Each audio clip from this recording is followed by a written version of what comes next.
Welcome to Season 7, Episode 5 of COMMCast. I am your host, Kaylee Kiefer. COMMCast is a production of the Longwood University Communication Studies Department and the COM 434 COM Lab class. This show is dedicated to highlighting the Longwood and Farmville communities. Today's episode is about a hard-working employee in the Longwood's athletics department who brings the fun and entertainment to our basketball home games. So let's start the show.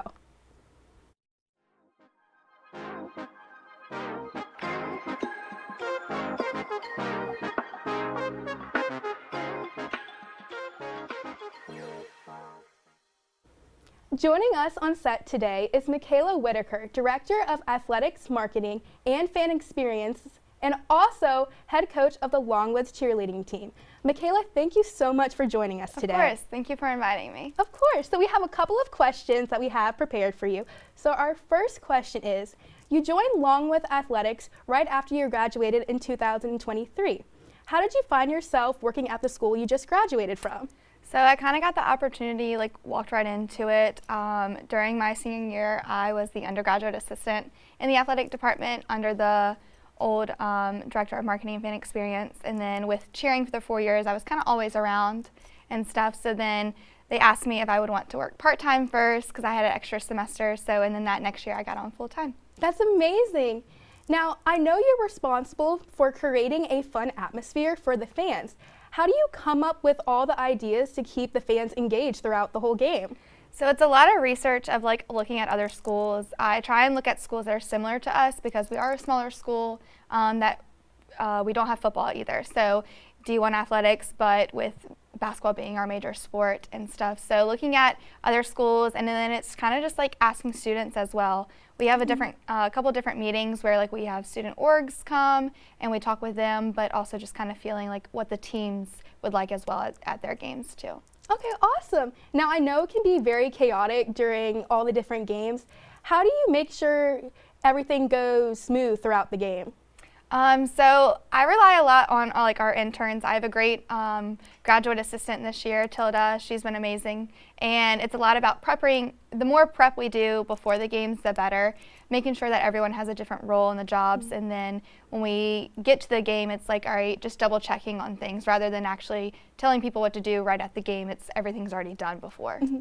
Now, even with all that preparation, I know that because it's live, things can still go wrong. So how do you handle that throughout the game? It's a lot of problem solving and quick thinking. So not everything, and also I also have to remind myself that the only ones who know that something went wrong is us and stuff. The fans and even the teams have no idea that things actually went wrong. So it's more just everyone makes mistakes as well. So not everything's going to be perfect each game. But then it's when things do go on schedule or things run smoothly or things are happening the way they're supposed to be happening, it's wow, that was great and stuff. But we do have rehearsals before our first basketball games where everyone in arena does come, the camera crew, all of our spirit squads come, the band comes, so we kind of run through exactly what's going to happen during the game.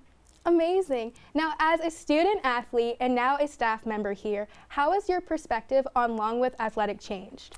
It really shows what goes into athletics, the whole background that no one really sees, what different roles people are doing, all the different assignments or jobs that are actually needed to run an athletic department. Now, in addition to working with athletics, you're also the head cheerleading coach. How has your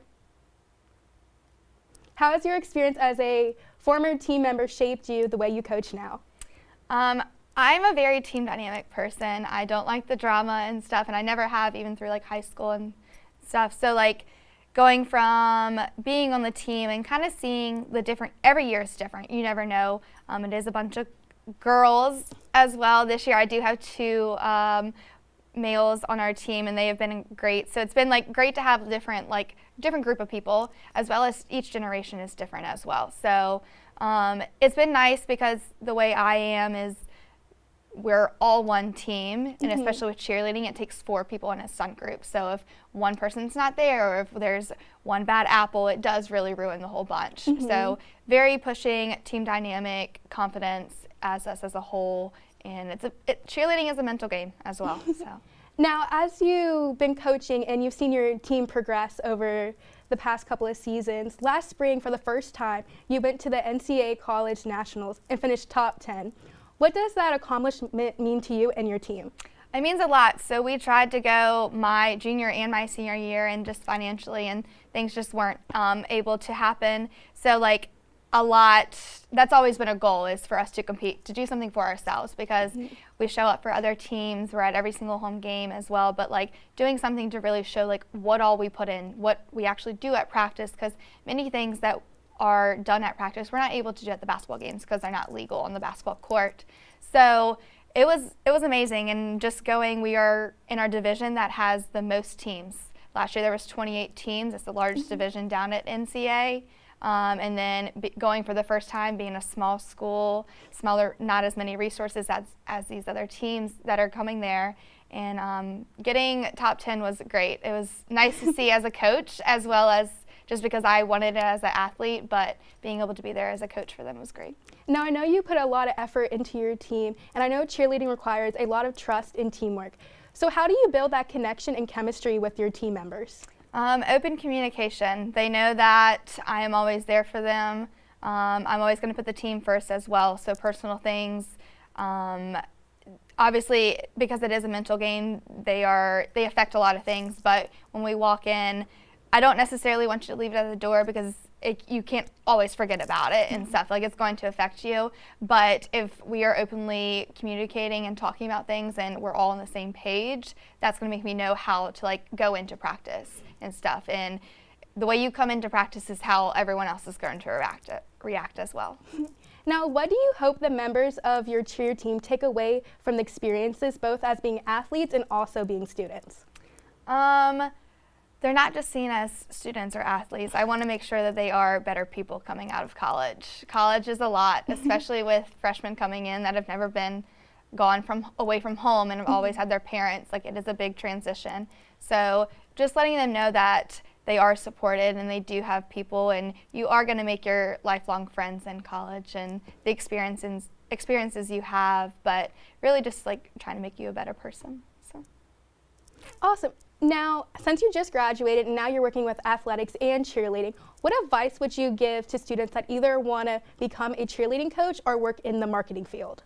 So my degree was not even in marketing, so I kind of stepped into a role that I didn't know a whole lot about, but because being the undergraduate assistant, like, I knew about Longwood. I knew the ins and outs of the athletic department and stuff, but really just don't be afraid to like take advantage of the opportunity that you get.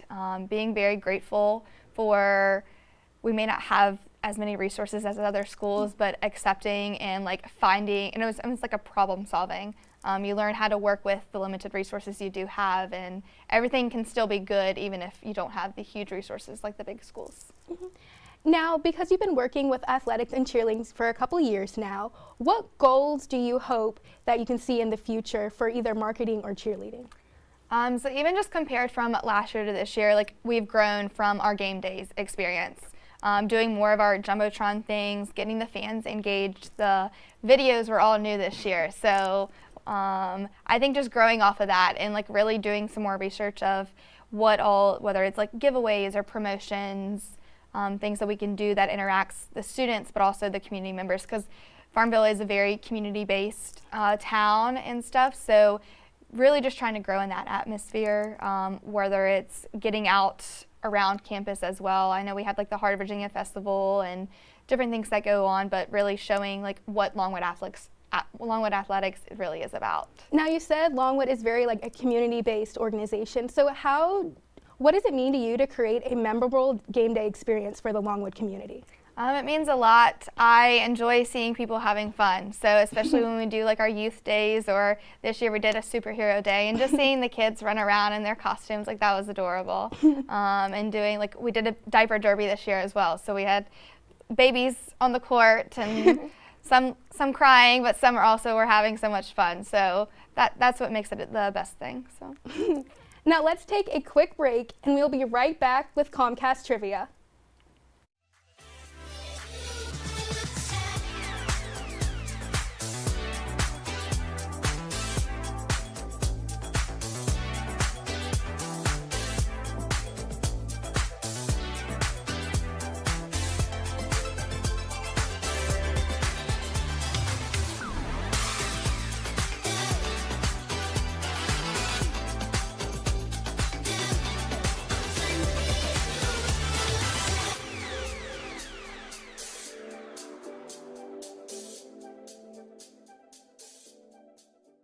everyone's favorite segment, COMMCast Trivia. Makayla, are you ready? I guess so. So our first question is, what conference does the Longwood University compete in for Division I athletics? Big South Conference. You are right, the Big South Conference. Question 2, what term for when a cheerleader is tossed into an air during a stunt? I'm gonna go with basket toss. Yes, you're right, 2 for 2. Our third question is, what year did Longwood University transition to the NCAA Division I athletics? I'm gonna say 2001, but I could be wrong. You're so close, 2007. Our fourth question is, true or false? Cheerleading first started in the United States in the 1800s. False? Oh, it's true. It started in 1898. Now our last question is, how many t-shirts were given away this basketball season? A lot, but we still have some in the marketing room. Really? So, yes. Nobody knows. Well, thank you to Makayla Whittaker for joining us today. Thank you to everyone with CommLab behind the scenes, and thank you for watching. Join us live next Wednesday at 1:30 p.m. on YouTube for another episode of CommCast.